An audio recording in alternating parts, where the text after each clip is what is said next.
დღეს 8 ივლისია. ოთხშაბათი მოგესალმებით ყველას წარმატებულ დღეს გისურვებთ. მადლობა თქვენ, ვინც უყურებთ ტელეკომპანია კავკასიას. შეგახსენებთ ეს გადაცემა თქვენი დროა. მე ლელანი ნუა ვარ და დღეს ჩვენ მოწვეულ სტუმრებთან ერთად ვისაუბრებთ თბილისის საზოგადოებრივ ტრანსპორტზე. მის ირგვლივ შეგიძლიათ დასვათ ყველა თქვენთვის საინტერესო შეკითხვა. პრობლემებზე, რომელზედაც ძალიან ბევრი მოქალაქე საუბრობს და დაგეგმილ სიახლეებსაც გაგვაცნობენ ჩვენთან მობრძანებული ბატონები და მე მათ დიდი სიამოვნებით წარვადგენ.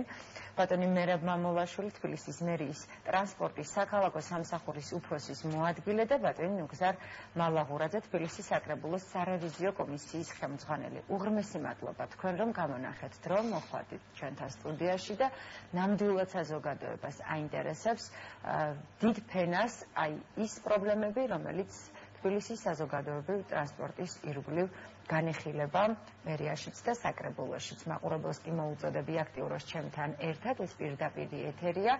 შეგიძლიათ დაარეკოთ და დაუსვათ ჩვენ სტუმრებს იმ ტელეფონის ნომერზე შეკითხვები, რომელიც ეკრანზეა მითითებული. დავიწყოთ სიახლით ბატონ მერაბთან, მაგრამ ბატონ ნუგზარ, თქვენი აზრით ძალიან მნიშვნელოვანი იქნება ბოლო 2 დღის განმავლობაში თემა, რომელიც უკვე გახმაურდა მერის მიერ, გახდა საზოგადოებისთვის განხილვის საგანი. სწორედ ეს თემა უკავშირდება მარჯვენასაჭიან ავტომობილებს. რაღაცა სიგნალი იყო მერის მხრიდან, რომ შეიძლება თუ არა აიკრძალოს მარჯვენასაჭიანი ავტომობილები დედაქალაქში. თუ ეს იყო უბრალოდ რაღაცა მინიშნება, თქვენგან მოვისმენთ კონკრეტულ პასუხს. პირველში მოგესალმებით. მადლობა მოწვევისთვის სტუდიას. ამ თემას ესეთნაირად დავხსნით. როგორც მოგეხსენებათ, საზოგადოება საქმეში არის. ყოველ კვირას ხდება შეხვედრები, როგორც სამსახურის მერიაში, როგორც სამსახურის წარმომადგენლებთან, ასევე შესაბამისად ხელმძღვანელ რგოლებთან. ასეთ სავარაუდო შეხვედრები ახლა პარასკევს ტარდება. შეხვედრები იყო შესაბამისად ის მოსახლეობის ნაწილი, რომელიც თქვა წულს ამ თემიდან გამომდინარე, შესაბამისად დასვეს ეს შეკითხვები. ქალაქის მერი ვალდებული იყო, რომ გაეცა პასუხი და თემა ისეთია, რომ ეს ასეთ თემები თუ დაგროვდება, ის შესაბამისად განიხილება. მაგრამ ეს მერის კომპეტენციას ცილდება. ეს შეიძლება იყოს პიროვნული აზრი ვინმესი, მაგრამ იქ არ ყოფილა გამოთქმული, გინდა თუ არა ეს აიგრძალება. მაგრამ მერის განცხადებას ედება დიდი საჭიროება და მის დამოკიდებულებას სამსახურები ითვალისწინებენ ასეთ. არა, ითვალისწინებენ ეს მაგათი გათვალისწინება ყოველ შემთხვევაში შეიძლება რაღაცა პოზიციას გამოხატოს, მაგრამ აზრის გათვალისწინებაზე მაქვს საუბარი. გასაგებია, მაგრამ თემა მაინც ესეთია რა, ეს არის უმაღლესი რგოლის სახელმწიფო მთავრობის და პარლამენტის განსაკუთრებული თემაა საბოლოო ჯამში. მაგრამ არის მოსახლეობის გარკვეული ნაწილი, რომელიც ამას დადებითად არ აფასებს, არის ნაწილი, რომელიც უბრალოდ თulis, რომ თუ გათვალისწინებული იქნება მოძრაობის ურთიერთობის წესები, არაფერი არ მოხდება. ამაზე საუბარია.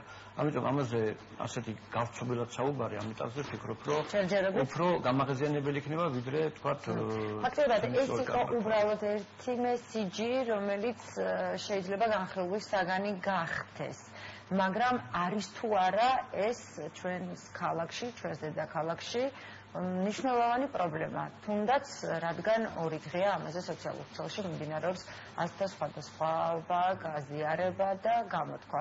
მოდით საზოგადოებას თქვენი აზრიც გავზიაროთ ბატონო. მოგესალმებით, დიდი მადლობა მოწვევისათვის, რომ მომეცით საშუალება, რომ ხალხი აუდიტორიასთან თქვენდა კომუნიკაცია.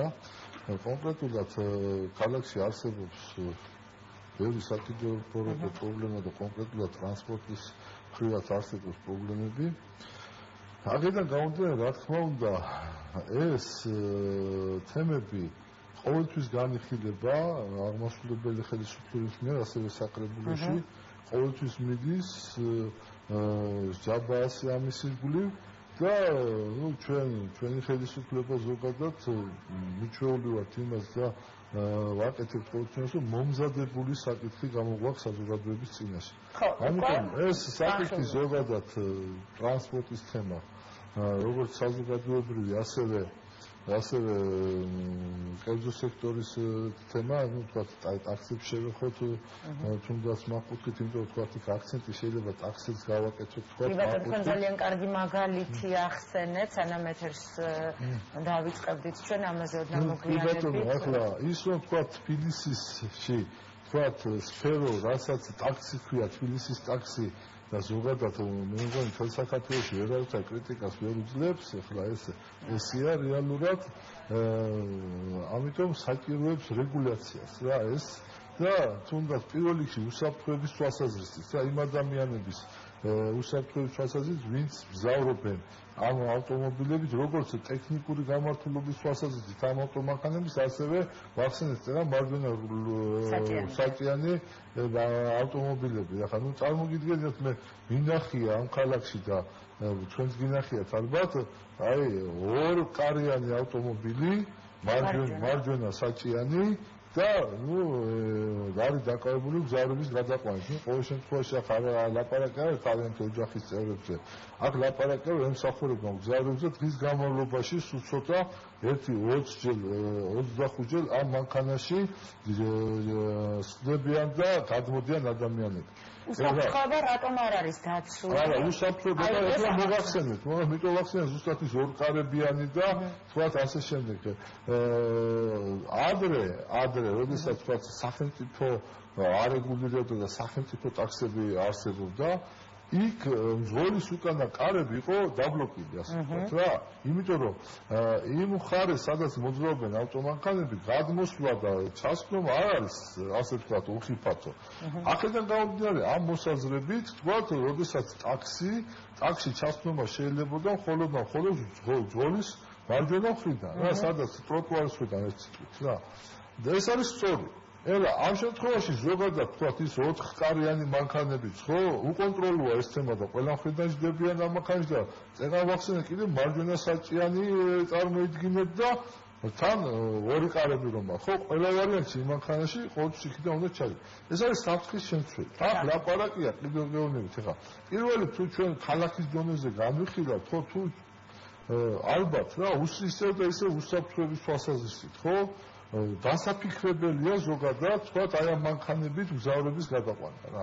მაგრამ ყოველ შემთხვევაში მგზავრების და მომსახურება მგზავრების გადაყვანა თორე ხას უსახო თავიანთი ოჯახის წევრები, როდესაც თქვათ ისინი ლოკაციის ერთ ადგილას ჩავსენ და ხანძრული პერიოდის მერე გადმოვიდნენ, თქვათ ახლა მცირეა უფრო რისკი რა, ნაკლებად ხდება იმ მანქანიდან ჩასვლას და გადმოსვლას, მაგრამ კიდევ ხას უსვამ, როდესაც ეწევა მომსახურებას მგზავრების და დღეში დაახლოებით 20-30 ადამიანს გადაიყვანს, ხო? 20-30 ადამიანი დგება რისკის ქვეშ. ბატონ ლოქზარ, ბატონ მერაბ, აქვე არ შეიძლება არ ვახსენოთ საზოგადოების დამოკიდებულება.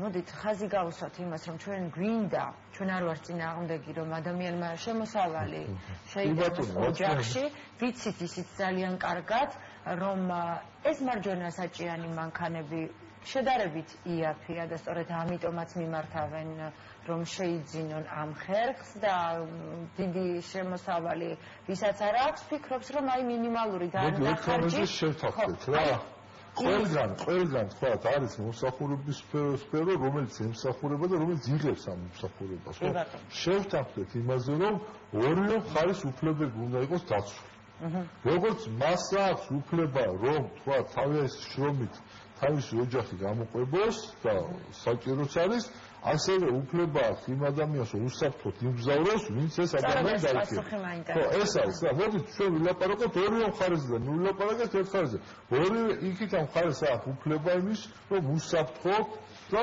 კარგად გადაადგილდებოდეს რა და მეორე მხარეს ვალდებულება კი ბატონო ვალდებულება კიდევ ის რომ ეს ადამიანები უსაფრთხოდ გადაადგილონ ერთი წერტილი და მეორე წერტილი რაშიც სათანადო ანაზღაურებას იხდიან ეს ადამიანები რა და აქედან გამომდინარე საყრდენი წერტილი ეს უნდა ავიღოთ რა და რაც ემსახურება უსაფრთხოებას გასაგებია რომ ის იაფია მაგრამ კი ბატონო იაფია მაგრამ თავისთვის თავის პირადი მოხმარებით თვის გამოიყენოს მაგრამ როდესაც ლაპარაკია სხვაზე იქ უკვე ცოტა სამიგროვებო ეს სპეციალურად დავშვი ეს შეკითხვა, იმიტომ რომ ეს ადამიანები სტუდიაში არ ბრძანდებიან თუ დარეკავენ და თავიანთ მოსაზრებას გაგვიზიარებენ, აუცილებლად გიპასუხებენ ჩვენი სტუმრები, გამოიყენეთ ეს შესაძლებლობა, ვინც ახლა შემოგვიერთდით თბილისის საზოგადოებრივი ტრანსპორტის ირგვლივ არსებულ პრობლემებს და სიახლეებს საუბრობთ ჩვენ დღეს მოწვეულ სტუმრებთან ერთად, ველოდებით თქვენს აქტიურ საარებს, ვიცი რომ ნამდვილად დაგვირეკავთ, თუმცა მანამდე ეს თემა რო ამოვწუროთ, ბატონო მერაბ, რამე შეზღუდვები შეეხებათ თუ არა უკვე მარჯვენა საჭიარ მანქანებს, რომლებიც მოძრაობენ თბილისის დედაქალაქში. ან თქვენი მოსაზრება, როგორც ბატონმა ნუგზარმა მშვენიერი მაგალითი მოგვიყვანა და ლოგიკურადაც დაადასტურა თუ რატომ არ უნდა არსებობდნენ ასეთი ტაქსის ვარიანტს ვამბობ მხოლოდ გასაგებია. რომ ამოვწუროთ, რომ საზოგადოება თქვენგან იყოს ინფორმირებული. კი ბატონო, მე ბატონ ნუგზარის სიტყვას გავიმეორებ, ძირითადად ეს თემები უფრო წამოვიდა მსუბუქი ავტომანქანებისგან, რომლებიც მუდმივად ამ ჯავთა გადაყვანას ეწევიან. თემა ეს არის. უბრალოდ ზოგადად ზოგადად რო ახსნათ, რა თქმა უნდა, ცალსახად მარჯვენა საწიან მანქანაში როცა უნდა დაჟდეს წინ ადამიანის, ის გზის სავანაწყეზე უნდა გადავიდეს, რომელიც უსაფრთხო არ არის, ვიდრე ის, რომ ტროტუარის მხრიდან უნდა ჩაჯდეს. თემა ეს არის, აქედან გამომდინარე. როგორც აღინიშნა, როცა პირადი მოხმარებისთვის არის, აქ პრობლემა არ არის, თავად არის პასუხისმგებელი თავის ოჯახის თემასთან და გადაიყვანს თავის ადგილზე და როცა მოსახლეობას ემსახურება, აქ უსაფრთხოების ზომები გათვალისწინებული უნდა იყოს იმ ძღოლის მიერ, ვინც იმ საწესთან ზის. რაც შეეხება მის ამ პრობლემის ასეთი კუთხით გადაწყვეტას, რომ იქნება თუ არ იქნება, ეს ცალსახად გამორიცხული თემა არის, კიდევ ვიძახი, რომ ეს მთლიანად საზოგადოებრივი სამჯერო თემაც იქნება და გადასაწყვეტი იქნება ცენტრალური ხელისუფლების. დაველოდოთ მაშინ, ჯერჯერობით მშვიდად. მაგრამ თემა არ წამოსულა მერიდან, თემა გამოვიდა საზოგადოებიდან. ხაზი გავუსვით, რომ ეს არ არის მერის განცხადება.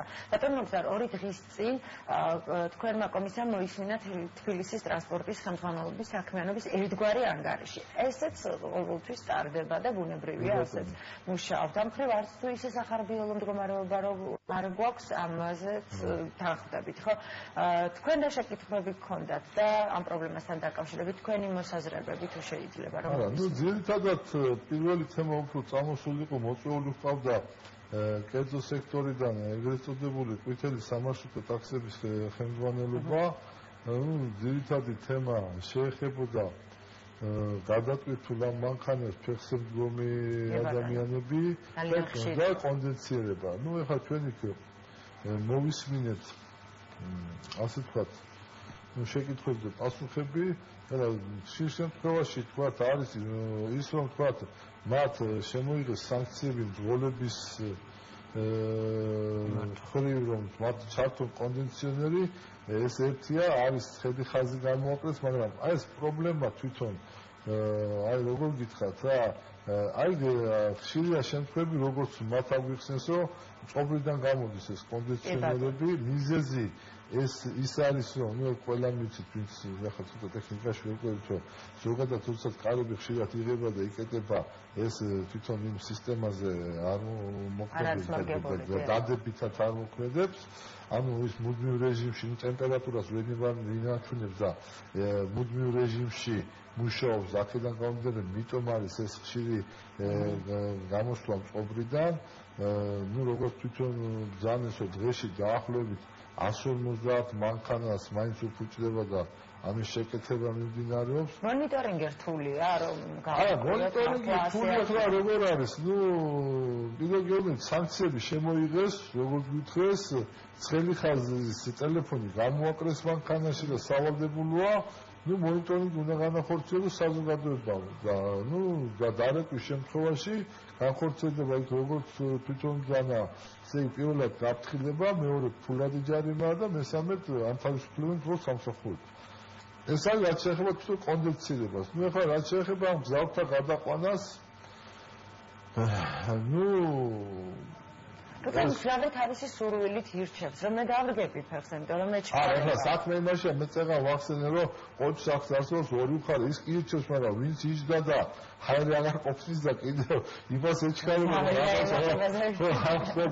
ეს პრობლემა ზოგადად არსებობს, მაგრამ საქმე ის არის, რომ თვითონ მთლიანად ქალაქში მოძველებულია თვითონ ავტობუსები ჩვენ რომ ეხლა მუშაობთ მაგ საკითხზე უფრო უკეთესად მოგვახსენებს ბატონი აგერ მუშაობთ ჩავანაცვლოთ ეს ამოწურეს იმ ავტობუსებმა ასე თქვა თავიანთი რესურსი კარგი ავტობუსი ჩვენ კატეგორიულად ასე თქვა წინააღმდეგი ვართ მეორადი ავტობუსების შემოყვანის მირჩენია ცოტა ხანით გავიჭიროთ კიდევ როგორმე და ვაპირებთ ახალი ავტობუსების ჩანაცვლებას პარკის რა თქმა უნდა ეს ერთბაშად ვერ მოხდება რომ იმიტომ თბილისში კარგად რომ იყოს ასე თქვა ეს თემა მოგვარებული სულ ცოტა 1000 ავტობუსი მაინც არის საჭირო და 1000 ავტობუსი თუ გადავიყვანთ თანხაში დაახლოებით 500 მილიონზე ლაპარაკი იმიტომ რომ კარგი დონის ავტობუსი დიდი მოცულობის ერთი რა შეიძლება დაუწყოს 200,000 ევროების მინიმუმ რა ხო და აქედან გამომდინარე უკვე ეს არის პრობლემა მაგრამ ის რომ თქვათ ეს პრობლემა მოსაგვარებელია და ჩვენ ამაზე ვმუშაობთ ეს ნამდვილად ესია ასევე წეგან საუბრობდით მიდის ახლა მუშაობა რომ სატრანსპორტო ზოლებზე თქვათ არის დაწყებული მუშაობა რომ ქალაქში სადაც შესაძლებელია სატრანსპორტო ზოლები გაკეთდეს ბატონო რა აუცილებელიც არის ალბათ ჩვენ ყველანი გადავადგილდებით ქალაქში და ხვდებით რამდენ პრობლემას ბატონო როდესაც თქვათ ახლა მეც მანქანა გადავადგილდებით თუნდაც როდესაც თქვათ დალაგდება თემა საზოგადოებრივი ტრანსპორტი რასაც ქვია ხო ბევრი ჩვენთაგანი გააჩერებს რა მანქანას და გადაიძება საზოგადოებრივ ტრანსპორტში. იმიტომ აქ პირველი რა არის ახლა? აქ პირველი მთავარი მომენტი ის არის რომ უფრო დრო გასაგებია კომფორტი, ორი პარამეტრია რა ძირითადად დრო და კომფორტი რა დღეს არც კომფორტი გვაქვს რა და ჩვენ დასაუბედუროთ და სამწუხაროდ და არც არა კომფორტი არ აქვს და დროის მიხედვით თქვა თუ ჩქარა ვერ გადაადგილდება იმიტომ რომ საფრთხეებია და ეს არის აი სატრანსპორტო ზოლები სადაც შესაძლებელია ეგ თემა მაგით დავიწყოთ სატრანსპორტო ზოლები გავაკეთოთ სადაც იმოძრავებს საზოგადოებრივი ტრანსპორტი და სპეცდანიშნულების მანქანები ეს არის თემა ანუ თქვა მიდგომა სწორია და მიმართულებაც სწორია რა და იმედი მაქვს რომ აუცილებლად რამოდენიმე წელში თბილისში საზოგადოებრივი ტრანსპორტის პრობლემა მოგვარდება რა. ბატონო გზარ თქვენ ძირითადად მაინც რომ პრობლემებზე მუშაობთ ძალიან სწორად და ლოგიკურად ხსნის ხოლმე ჩვენი საყვარელი რესპონდენტი ბატონი გზარი თქვენი სამსახური უშუალოდ ვიცი რომ ამ თემის ირგვლივ დიდი ხანია მუშაობს მსჯელობს კონდიციონირება უკვე ყველამ ძალიან კარგად ვიცით ეს გამოყრული განცხადებებით მაგრამ აქაც უკვე სხვა პრობლემებს წავაწყდით რა უნდა გაკეთდეს და რა კეთდება ამ ეტაპისთვის საზოგადოებრივი ტრანსპორტის განვითარებისთვის მერიაში სანამ უშუალოდ პასუხს გავცემდე უბრალოდ პატარა შესწავლას გავაკეთებ დიდი სიამოვნებით მოგესალმებით პრობლემას დადგა დღეს ის საფუძველი იყო ეს ყველაფერი ძალიან მოკლედ საზოგადოებას არ გადავღალო მოსმენით რეალურად დედაქალაქს საშუალოდ ახლა ჩვენი გათვლებით ესაჭიროება დაახლოებით 800 ერთეული 800 ერთეული ესეც ყველაფერი დადგინდება სანამ ავტობუსებს შემოვიდნენ 1000 რო კიდე ხაზები დაემატეს ეს არა 1000 ბატონო უზარმაზ სწორედ ხო იმიტომ რომ იმ 800 რო შეინარჩუნო მუდმივად რაღაცა გარკვეული რაოდენობა სჭირდება კი რაოდენობა სარეზერვო ჭირდება შესაბამისად ამით უზრუნველყოფ იმ 800-ის მუდმივად ხაზზე მოძრაობას შესაბამისად დღეს რო გადავთვალოთ მინიმუმ 300 ერთეული აკლია დედაქალაქს რაც ეს მასიურად პრობლემას უკვე ქმნის რომ მოსახლეობა ვერ გადავყავს გამომდინარე აქედან რომ ავტობუსები უკვე ამორჩილებული არის ტექნიკურად გაუმართავია დღის განმავლობაში 100 მეტი ერთეული შემოდის რომ შეკეთდეს და ისევ ხაზზე გავიდეს და ხაზიდან გამოსული მანქანა კი დიდი ინტერვალს ქმნის შესაბამისად უკვე ისევე ჩვენი ავტობუსებში გზავრი მომლოდილი გზავრი ვეღარ არის აღარა ლაპარაკი რომ მიკროავტობუსებზე ვიღაც მიკროავტობუსი შედის ვიღაც ავტობუსი შედის შესაბამისად პრობლემის წინაშე დღეს ტაქსების მომრავლებაც აქედან გამომდინარე არის იმიტომ რომ რეალურად სადაც პრობლემა იჩენს უკვე მეორე მხარე ჩდება სუბკი ტაქსები ამა განაპირობებს ყველაფერი პლუს ემატება კი დედაქალაქში რაიონში შემოსული მანქანები, რომელიც უკვე გაატვირთვას იწვევს დედაქალაქს. ახლა თემა რა არის? მიმდინარეობს, რა ქვია, მუშაობა, პირველ რიგში ვიტყვი, რომ მიკროავტობუსებზე რა შეიძლება რომ გაკეთდეს დღეს. ჩვენ კომისიაზე, როგორც ვიყავით გუშინწის შეხვედრაზე, შესაბამისად მივიღეთ ესე შენიშვნებიც კიდევაც და მოსაზრებები თქვა რა კუთხით უნდა ვიაროთ. ძირითადად ეს შენიშვნები იყო, რაც ისაუბრა ბატონმა ნოქდარმა. ძირითადად ეს თემა იყო, მაგრამ იმას კიდევ სხვა თემები ეს არის საწყისი თემაა რა, მინიმუმი რა. შესაბამისად ჩვენ ამ ეტაპისთვის ვაპირებთ ამ ნებართვისმცემელ კომპანიებთან მუშაობას რა კუთხით, რომ პირველ რიგში დავაწყებინოთ დისპეჩერიზაციის მოწესრიგება, ანუ რას ნიშნავს, რომ რეალურად შეუძლია რომ იმ სამართლოს წელში, ანუ მასშტაბში ჩართულ მიკროავტობუსებს იმუძრავად უფრო ნაკლები ინტერვალი ვიდრე დღეს მუშაობენ. არის რომ ინტერვალს ეგრეთ წოდებულად ეძახიან ხოლმე რომ ჭიმას და შესაბამისად რომ მეტი გზავრი აიპარა. ვინ ახავს მეც მგზავრია და ყოფილა მსგავსი შემთხვევა, როცა ძალიან გამოსიკარით მოძრაობს. ეხლა ზაფხულისთვია და ისეთი დატვირთვების შედარებით ნაკლები გვაქვს, სასექტემბროდ გვინდა რომ მაქსიმალურად უზრუნველყოთ პიკის საათებში ეგრეთ წოდებული, სადაც დატვირთული დროები გვაქვს ჩვენ დღის განმავლობაში ავტომანქანების დამატება, ანუ მიკროავტობუსების დამატება, რომ დილის პიკის საათი გაიწმინდოს, ან საღამოს პიკის საათი კიდე ამ თემებზე ვიმუშავებთ და ვფიქრობთ, რომ საერთო ჯამში რაღაცა უნდა გამოვიდეს. მაგრამ ეს კლიენტად გაწვის საშუალებას ვერ მოგცეს, მერწმუნეთ რა. იმიტომ რომ რადგან საზღვაო ტრანსპორტში ვერ არის ადამიანი, ამიტომ მილიტრის მიკროავტობუსები 90 წელს გადახდა არავის არსოს. ჩვენ გარდა იმისა, რომ ფიქრობთ ამ ახალი ევროსტანდარტების ავტობუსების შემოყვანას, როგორც დიდი ტევადების, ასე საშუალო ტევადობის და აუცილებლად უნდა აღვნიშნო, რომ ეს ავტობუსები ყველა იქნება, რასაც შეიძლება მერია ადაპტირებული იქნება, შეზღუდული იქნება პირთათვის, რაც ეს წლების უკან შევხვდით და მათი მოთხოვნა იყო და ყოველ შემთხვევაში თავრობასთან ერთად ვითვალისწინებთ ამ მოთხოვნებს. შედგება სატრანსპორტო სქემა ისეთი, რომელიც მორგებული იქნება დედაქალაქის მოსახლეობის მოთხოვნებზე, ძირითად მოთხოვნებზე რა. ამ მოთხოვნებს რა თქმა უნდა მათთან ერთად განიხილავთ. ჩვენ სქემას დავადგენთ. უბრალოდ მე რაღაც წაუნძღვარებ წინა სიტყვას, ეს სქემა იქნება საჯარო განხილვის და შესაბამისად საბოლოო შეჯერებას გავაკეთებთ მოსახლეობასთან ერთად. ისეთი სქემა უნდა იყოს, როგორც ბატონო გზა ახსენა, ის ზოლებზე, როცა პრიორიტეტად იდის საზღვაო ტრანსპორტი, მანქანას ვინც გააჩერებს და გადმოვიდა იმ საზღვაო ტრანსპორტი, ის კმაყოფილი უნდა იყოს იმით. არ უნდა უწევდეს წვალებით მისვლა და ან კიდე თქვათ უამრავი გადაждომა. გადაждომა აუცილებლად იქნება, მაგრამ არა ისეთი პრიორიტეტ ადგილებში, რომ თქვათ ჩამოუშვათ ეს ხალხი და იგივე მასა სხვა ავტობუსში ავიდეს. არ ესეთ თემები დღესდღეობით. მაგრამ ეს იმიტომ არის კიდევ ვიძახი, რომ სატრანსპორტო საშუალებები არის მწირი და ვერ იძლევა იმის საშუალებას, რომ განავითაროთ სატრანსპორტო სქემა, ისე როგორც დღეს საჭირო არის. ერთ რამეს დავძენ, რომ დედაქალაქში ამ სატრანსპორტო ინფრასტრუქტურის და რეალურად საერთო სატრანსპორტო საშუალების განწყვეტვის და ზოგადად დედაქალაქში ინფრასტრუქტურის განვითარების კუთხით დღეს კი არა უბრალოდ არქიტექტურის სამსახურმა უკვე გამოაცხადა კონკურსი თბილისის გენერალურ გეგმის შემუშავებაზე.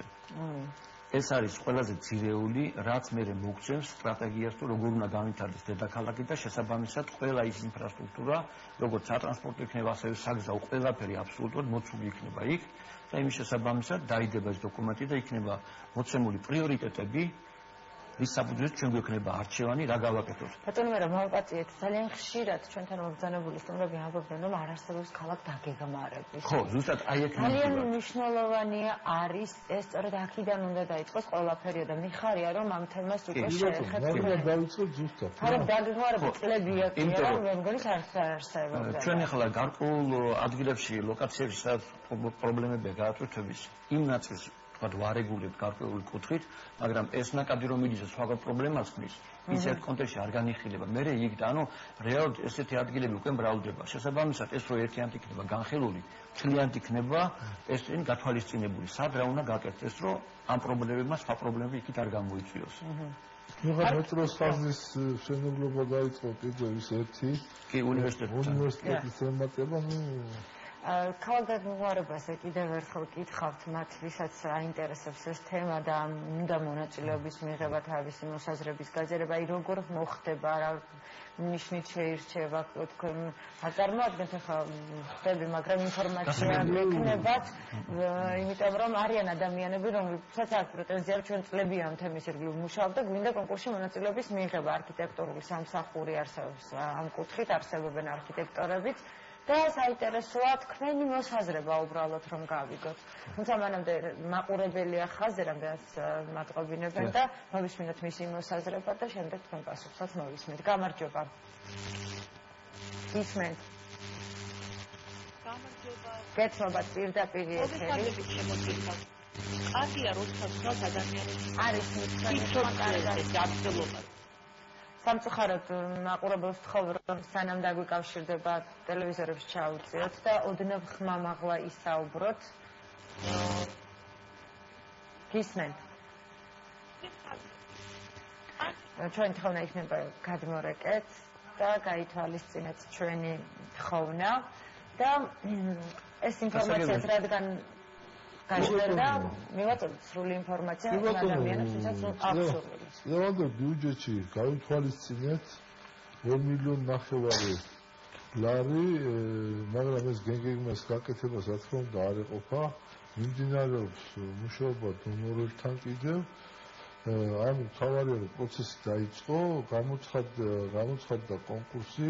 მე ამ კონკურსის შედეგად კონკურსი გამოცხადდა, თქვათ, ვინ გააკეთებს, ხო? ნუ რა თქმა უნდა, მე იქნებიან მოწვეულები, ვინც გაიმარჯვებს, მიიწვევენ, თქვათ, როგორც ურბანისტებს, მშენებლებს, შემბატონო, იქ ტრანსპორტის სპეციალისტებს, ყველაფერს. ანუ ქალაქის განვითარების გენერალური გეგმა მოიცავს როგორც სატრანსპორტო ინფრასტრუქტურის, ასევე საამშენებლო კუთხით განვითარებას და თავიდანვე წინასწარი იქნება გარკვეული, თქვა, სად იქნება დაბალი განაშენიანების ზონა თუ მშენებლობაზე ვილაპარაკებთ. ურბანისტების ჩართულობა ყველა სპეციალისტი იქნება ჩართული და მოთხოვნები იქნება ის, რომ თქვა გამოვლინდეს როგორც წარადგება ქალაქს, ხას უსვამს, თქვა, აქ იქნება, თქვა, ეხლა გაურკვეველია მაგალითად, აი მინდა რომ კერძო სახლში ვიცხოვრო, ხო, მაგრამ არ მაქვს გარანტია, რომ კი ბატონო, აგერ დავიწყეთ ეს კერძო სახლების მშენებლობა, მაგრამ მე ვიღაცა, თქვა, აქ თავზე კორპუსს არ დაგვადგავს, ხო? ამიტომ გეგმაში კაცრად იქნება დაწერილი დაბალი განაშენიანების უბნები, მაღალი განაშენიანების უბნები. აქედან გამომდინარე, უკვე გათვლის შენ, ხო, სად მეტი ნაკადი მჭირდება ტრანსპორტის, სად ნაკლები ნაკადი მჭირდება ტრანსპორტის. ანუ ქალაქის განვითარების გენერალური გეგმის არსებობა შესაძლებლობას გაძლევს გეგმაზომიერად სწორედ ყველა მიმართულებით გააკეთო ისე საქმე, რომ ყველა იყოს მაუფიკი რა. კეთილი და უსაფრთხოებას მოსახლეობამ კუთხით იქნება მაღალ დონეს დაცვა. კი ბატონო, მნიშვნელოვანია იგივე თქვა ეხლა ვიზახით, აი ხიდი გავაკეთოთ იქ, ხიდი გავაკეთოთ აქ, ხო? ნუ ზოგადად თქვა ის გეგმაში თქვა თუ ხიდი იქ იქნება, საჭირო იქნება, მაგრამ ეს ემყარება ზუსტად თქვა იქ რა სატრანსპორტო ნაკადი შეიძლება მოხდეს ამ ხიდზე, თქვა იგივე რამხელა უნდა იყოს აქედან, თქვა მე რა განვითარება, როგორ განვითარება. ის ხიდების სპეციალისტი სამსახურის წარმომადგენელი ჩვენ სტუდიაში ბრძანებდა, რომ აუცილებელია ხიდების კონტროლი მათი არა, კონტროლი რაც შეეხება ხიდების კონტროლს, რამდენი წელია ხიდებზე არაფერი არ გაკეთებულა და ზუსტად წელს დაიწყო აგერ თუნდაც აგერ რამდენიმე ხიდი, ბარათაშვილის ხიდი, ჩემ ბატონო, კიდევ ზახესის ხიდი და ასე შემდეგ, აგერ უკვე დამთავრდა გვირაბიდან რო გავდივართ სავალალო მდგომარეობაში იყო ის ხიდი და ძალიან კარგად გაკეთდა, მყარად და ასე თქვა შეგვიძლია მინიმუმ 20-30 წელი იმედიანად ვიაროთ იმ ხიდზე არაფერი არ მოხდება. და აი ეს არის მიდგომა სწორი და აქედან გამომდინარე, ხო, ნუ გასაგებია მოსახლეობის მოლოდინი, მაგრამ ერთ წელიწადში და ორ წელიწადში ეს უცებ არაფერი არ გაკეთდება რა. და ვერც გაკეთდება. თუ კი ახლა გეგმაზომიერად მიყვებით, თორე ხა მე მაგალითად ხო დიდი სპეციალისტი ამ საქმის არ ვარ, მაგრამ რატომღაც მგონია თუ ახლა ჩემი გაწეული ძალიან კარგად ვიწერათ ახლა. თუ თქვა ჩემისაზე ორხი დავამატეთ წყარზე, იასე მგონია და სანაპიროს გავხდით ცალკვის, ხო? ძალიან მოგვარდება, მაგრამ ეს მე ესე ვფიქრობ, მაგრამ მე ვიძახი ამის სპეციალისტი არა ვარ და შეიძლება ბევრს ესაზი მოეწონოს, მაგრამ სპეციალისტებმა ზუსტად გეგმას შეადგენენ, ორი კი არა, თუმცა 4 ჭირდება და თუნდაც ის კი რომ 4-ით რომ გააკეთო, ხო, ცალმხრივი მოძრაობა თქვა სანაპიროზე შეიძლება კატასტროფა იყოს. იმიტომ რომ ისინი ეკპრობიან გათვლებს, გაანგარიშებებს და ასე, ამიტომ ესე ზეპირ სიტყვია და თქვა ესე კარგი იქნება არ გამოასაკეთე რა. ხო. ესე ამიტომ ჩვენი ხელისუფლება ზუსტად რაც რომ გათვლებზე, ანალიზზე და შორს მომავალ გეგმებზე ვართ ორიენტირებული და ერთი კაცის მიერ მიღებული გადაწყვეტილებები რაც იყო და რა დღეში სვარდებოდი კი გახსოვთ. მიხარია როცა უკვე პროფესიონალურად უდგებით ამ საკითხს და ყველა იმ ადამიანის მოსაზრებას გაიზიარებთ აი ამ კუთხით რომელიც საქართველოში არიან სპეციალისტები და ამიტომ მნიშვნელოვანია. ბატონო, თქვენ ხომ არ გსურთ ამ თემაზე რამის დამატება? არა, ბატონო, უზემო უფრო ცლად ისაუბრა, ამას დამატება აღარ ჭირდება, ერთია რომ ეს კეთდება რას თავარია, დაედო საფუძველი ამის გაკეთებას და ანუ არის თემა ისეთი რომ სამომავლოდ ქალაქს დავამსგავსოთ რა რეალურად. კეთილი. ჩვენ ახლა რეკლამის დავუწყოთ პირდაპირ ეთერ შევისვენოთ არ გადართოთ ძალიან მალე დავბრუნდებით და ჩვენი სტუმრები კვლავ სტუდიაში ამ თემის ირგვლივ ისაუბრებენ დაგეგმილ ღონისძიებებზეც.